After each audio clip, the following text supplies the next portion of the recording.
So apparently, look, the Republicans are a bunch of women-hating morons, and this is a slam dunk now for the progressive left. Thoughts? Cenk Uygur, Michael Knowles, and others were guests on Piers Morgan's show, Piers Morgan Uncensored, to talk about Kamala Harris's pick of Tim Walz as the Democratic Party's vice presidential candidate. As you can imagine, Michael Knowles and Cenk Uygur didn't exactly see eye to eye on this. Things got pretty interesting. Let's take a look. Feels like 20 years ago. But until the Biden coup, this election was about global chaos, border chaos, and economic chaos. Trump now has 90 days to make sure it's not about Trump chaos instead. Here to debate all this is Daily Wire presenter and commentator Michael Knowles, the host of Emily Saves America, Emily Wilson, from the Democracy-ish podcast, Wajahat Ali, and the founder and CEO of the Young Turks Cenk Uygur. Well, welcome to all of you. First of all, Cenk, let me go to you. I saw a euphoric post on X from you earlier, absolutely ecstatic that Kamala Harris had gone for Tim Walz. Why are you so pleased about this? Oh, I love it. And Piers, you've never been more wrong, and that's a tough thing. You know how I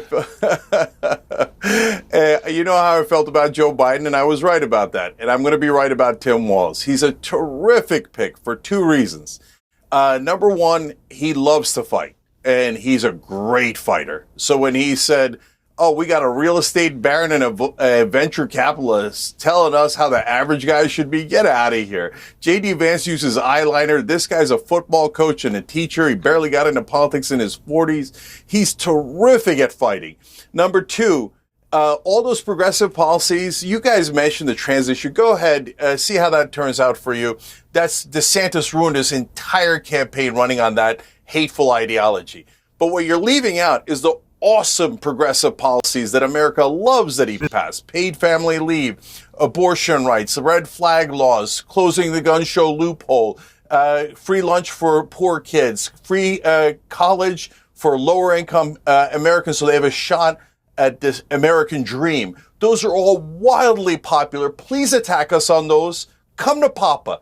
Come to Papa. We're going to kick your ass with that stuff. So please make that mistake. All right. I think Cenk Uygur brings up a good point here. It's already pretty apparent that the right is going to try to label Tim Walz as some kind of radical leftist, but these policies that Cenk Uygur mentions, like free school lunches and free college, though unpopular on the right, are very popular among the general public and probably will play well to independents. So Cenk Uygur has a good point here. I'm sure that Kamala Harris and Tim Walz are going to lean into all of this stuff, and we'll see how well that works and how well the right is able to fight against that. Let me go to Michael Knowles, who's the papa of the panel today. Michael, come to Papa. Apparently this is basically the new Messiah has just entered the race. Your thoughts? I'm so pleased to say I agree with Cenk. I'm so happy that Kamala Harris has selected Mr. Walz. I was afraid that she might choose Mr. Shapiro, though that would have posed a political problem because Mr. Shapiro is a member of an ancient nomadic tribe that many in the Democratic Party don't seem to like very much anymore. So she's got to ditch him. There was a chance that she would look at Mark Kelly. I thought Mark Kelly in Arizona would have been a really good choice, really tough for Republicans to run against. Instead, she chooses the governor of Minnesota, who presided over the worst of the BLM riots, watched Minneapolis burn to the ground, and seemed to be cheering it on half the time, and a governor whose chief accomplishment is putting tampons in the boys' bathroom in public schools. So I think this is great. You know, in 1984, the only state that Ronald Reagan did not win was Minnesota. This is not exactly a swing state, okay? It's very solidly blue, and it's Kamala leaning in to one half of her identity. I think the talk about her biracial identity is overdone. There's another schizophrenia in Kamala's identity. On the one hand, she's the most left-wing senator to the left of Bernie Sanders. On the other hand, she's the establishment pick, an empty suit who goes along with whatever the Democrats want. And so the question was, which Kamala are we going to get? Josh Shapiro would have been more her leaning into the establishment side, appeal to moderates, appeal to centrists. No, she's going all the way left. We'll see how that plays in Peoria. Yeah, I mean, Wajah, I'd imagine. That's Well, I won't fantastic. speak for you, but well, hang on, let me bring in Wajah here. I mean, I'd imagine you're pretty happy about the fact it's now a very progressive ticket. But when Alexandria Ocasio-Cortez is tweeting how ecstatic she is about this ticket, does that not give you pause for thought that actually this might be just a gift to Trump, that he can now portray this as the most progressive left-wing ticket in Democrat history, and that could help him win? No, this is a gift to Democrats and a gift to democracy. This is America's prosecutor versus America's criminal. This is America's football coach versus America's weirdo who apparently might have a couch fetish and is absolutely hated by his own base and is a venture capitalist and is -15. J.D. Vance has the lowest favorability rating of any vice presidential candidate in the past 45 years, and he can't help it. Each and every single time you ask him to be normal, he doubles down on the weird and attacks women. I think this is a gift for the Democrats. It shows that she has the ear to the ground. To your initial comment about AOC like him, you know who else just came out and praised Tim Walz, this flaming radical that the Republicans want to paint him as? Please do. This is going to be awesome.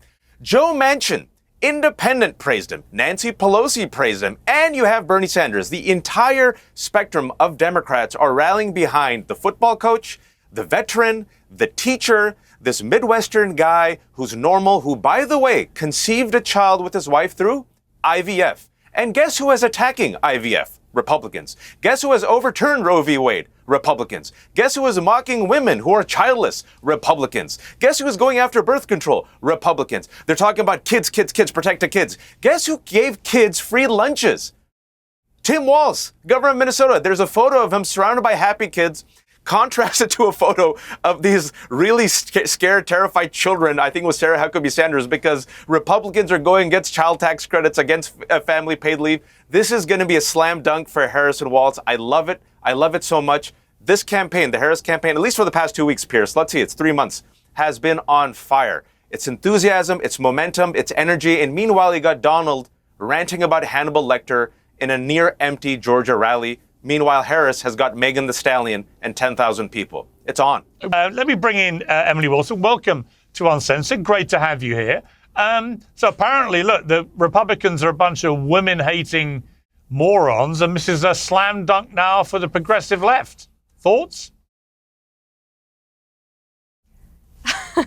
These rhetorics are genuinely so exhausting. I'm a Republican in Los Angeles. By the way, you'd be real shocked at how many people here love Trump. I used to wear a MAGA hat. I would literally be refused service and assaulted in public. And now everyone is coming up to me and being like, I have never been more excited to vote for Trump. And this is crazy. These are people that used to be very far left and very liberal. But it's funny him being endorsed by all the Democrats that have single-handedly ruined this country. And it's also weird to be screaming at the top of your lungs as men saying you're fighting for democracy, when to you that just means mutilating children. I think it was a great pick. I think it's going to set her back even further. We talk about J.D. Vance being unpopular. I'm sorry, how popular was Kamala this entire time, and even now?